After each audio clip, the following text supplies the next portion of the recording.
વધુ એક ભ્રષ્ટાચારી અધિકારી ગયો જેલના સળિયા પાછળ। આરોપ છે ગ્રામ પંચાયતમાં ઉચાપાતનો। ઘટના છે માંડવીના ઉટેવા ગામની।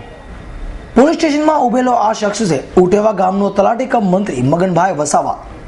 માંડવી તાલુકાના વિકાસ અધિકારી એસી પટનીના દ્વારા માંડવી પોલીસને તલાટી વિરુદ્ધ કરાયેલી ઉચાપતની ફરિયાદને પગલે પોલીસે તલાટી મગન વસાવાની ધરપકડ કરવામાં આવી છે।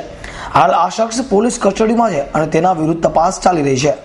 ઉટેવા ગામના તલાટી કમ મંત્રી શ્રી મગનભાઈ વસાવા નાઓએ સરકારી રકમ રૂપિયા 1,13,000 જેટલાની ઉચાપત કરેલાની ફરિયાદ ટીડીઓ શ્રી માંડવી નાઓએ આપતા આ કામે ગુનો રજીસ્ટર કરી તલાટી મંત્રી મગનભાઈ વસાવાની ધરપકડ કરેલ છે અને આગળની તપાસ તજવીજ ચાલુ છે।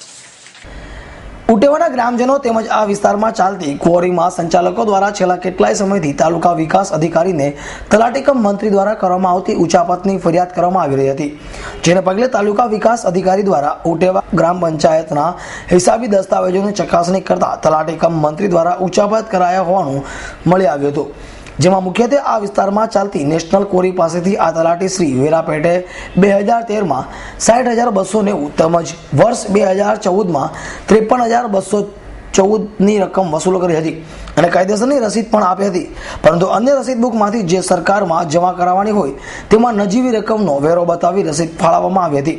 આ ઉચાપતની તપાસનો અહેવાલ તાલુકા વિકાસ અધિકારી દ્વારા જિલ્લા વિકાસ અધિકારીને સુપરત કરવામાં જિલ્લા વિકાસ અધિકારીએ તલાટી સાહેબ વિરુદ્ધ પોલીસ ફરિયાદનો હુકમ કર્યો હતો।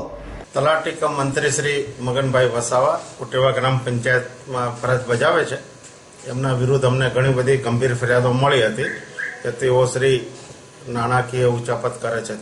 એ બાબતે અમે ગ્રામ પંચાયતમાં તપાસ કરતા અમને જાણવા મળ્યું કે ખરેખર રજૂઆતમાં તથ્ય છે અને જે પહોંચો અમને મળી એનો સરવાળો કરતા કુલ 1,13,490 રૂપિયાની ઉચાપત ધ્યાને આવી છે। આ અંગે અમે માનનીય જિલ્લા વિકાસ અધિકારી શ્રીને અહેવાલ કર્યો અને એમના તરફથી પોલીસ ફરિયાદ કરવાનું સમર્થન મળતા અમે ગઈકાલે એમના વિરુદ્ધમાં પોલીસ ફરિયાદ નોંધાવી છે માંડવી પોલીસ સ્ટેશનમાં। હાલ તો તાલુકા વિકાસ અધિકારી દ્વારા કરવામાં આવેલી આ ફરિયાદને પગલે પોલીસે તલાટી કમ મંત્રી મગનભાઈ ધરપકડ કરાતા આખા તાલુકાના તલાટીઓમાં ફફડાટનો માહોલ સર્જાઈ ચૂક્યો છે।